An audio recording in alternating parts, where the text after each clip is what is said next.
ഈ video melasma കാരണം ബുദ്ധിമുട്ടുന്നവർക്ക് വേണ്ടിയാണ്. നിങ്ങൾ എത്ര ട്രീറ്റ്മെൻറ്റ് എടുത്തിട്ടും മെലാസ്മ കുറയുന്നില്ലെങ്കിൽ അതിന് കാരണം ട്രീറ്റ്മെൻറ്റ് വർക്ക് ചെയ്യാത്തത് മാത്രമായിരിക്കണമെന്നില്ല. നിങ്ങൾ അറിയാതെ ചെയ്യുന്ന ചില കാര്യങ്ങൾ മെലാസ്മ വീണ്ടും വീണ്ടും ഡാർക്ക് ആക്കിക്കൊണ്ടിരിക്കുക. അവ ഏതൊക്കെയാണ്, എങ്ങനെ കൺട്രോൾ ചെയ്യാം, ഈ വീഡിയോയിൽ പറഞ്ഞു തരാം. ഒന്നാമത്തെ കാര്യം സൺ എക്സ്പോഷറാണ്. മെലാസ്മ കൂടുതൽ ഡാർക്ക് ആകാനുള്ള പ്രധാന ട്രിഗേഴ്സിൽ ഒന്നാണ് സൺലൈറ്റ്. അതുകൊണ്ട് പുറത്ത് പോകുമ്പോൾ ബ്രോഡ് സ്പെക്ട്രം SPF 30 അല്ലെങ്കിൽ അതിലും കൂടിയ സൺസ്ക്രീൻ ഉപയോഗിക്കുക. കൂടുതൽ സമയം പുറത്താണെങ്കിൽ ആവശ്യത്തിന് റീഅപ്ലൈ ചെയ്യുക. കുട, ക്യാപ്പ്, ഷെയ്ഡ് പോലുള്ള ഫിസിക്കൽ സൺ പ്രൊട്ടക്ഷൻ കൂടി ഉപയോഗിക്കുന്നത് നല്ലതാണ്. രണ്ടാമത്തെ കാര്യം ഹീറ്റ് എക്സ്പോഷറാണ്.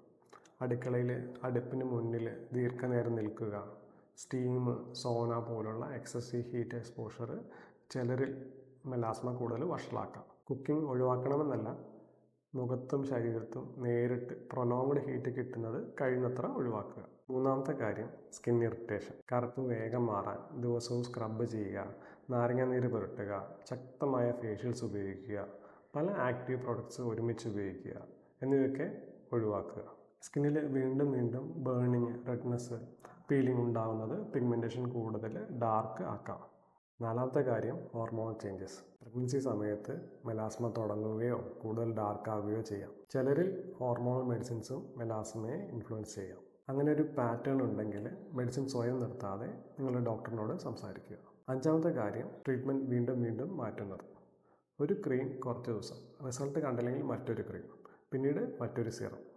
മെലാസ്മ ഇമ്പ്രൂവ് ആവാൻ കൺസിസ്റ്റൻസിയും സമയവും ആവശ്യമാണ്. പ്രൊഡക്ട്സ് വീണ്ടും വീണ്ടും മാറ്റുന്നത് സ്കിൻ ഇറിറ്റേഷൻ കൂട്ടുകയും പ്രശ്നം വഷളാക്കുകയും ചെയ്യാം. ഒരു പ്രധാന കാര്യം, ശരിയായ ട്രീറ്റ്മെൻറ്റിനൊപ്പം sun protection, heat control, gentle skin care, trigger control എന്നിവ കൺസിസ്റ്റൻ്റ്ലി ഫോളോ ചെയ്യുന്നതും വളരെ പ്രധാനമാണ്. എൻ്റെ അടുത്ത് മെലാസ്മയായ പേഷ്യൻസ് വരുമ്പോൾ കറുപ്പ് മാത്രം നോക്കുകയല്ല ചെയ്യുന്നത്. എന്തുകൊണ്ടാണ് മെലാസ്മ വീണ്ടും വീണ്ടും ഡാർക്ക് ആവുന്നത് കണ്ടെത്തി ആ ട്രിഗേഴ്സ് കൺട്രോൾ ചെയ്തുകൊണ്ട് വ്യക്തിക്ക് അനുയോജ്യമായ ട്രീറ്റ്മെൻറ്റ് നൽകുകയാണ് ചെയ്യുന്നത്. മെലാസ്മയുള്ള എൻ്റെ പേഷ്യൻസിന് ഞാൻ റെക്കമെൻഡ് ചെയ്യുന്നൊരു സിമ്പിൾ ഫേസ് പാക്ക്. അത് എന്താണ്, എങ്ങനെ ഉണ്ടാക്കണം, എത്ര ദിവസം ആഴ്ചയിൽ ഉപയോഗിക്കണം എന്നെല്ലാം അടുത്ത വീഡിയോയിൽ പറഞ്ഞുതരാം. ആ വീഡിയോ കാണാൻ ഈ അക്കൗണ്ട് ഫോളോ ചെയ്തോളൂ.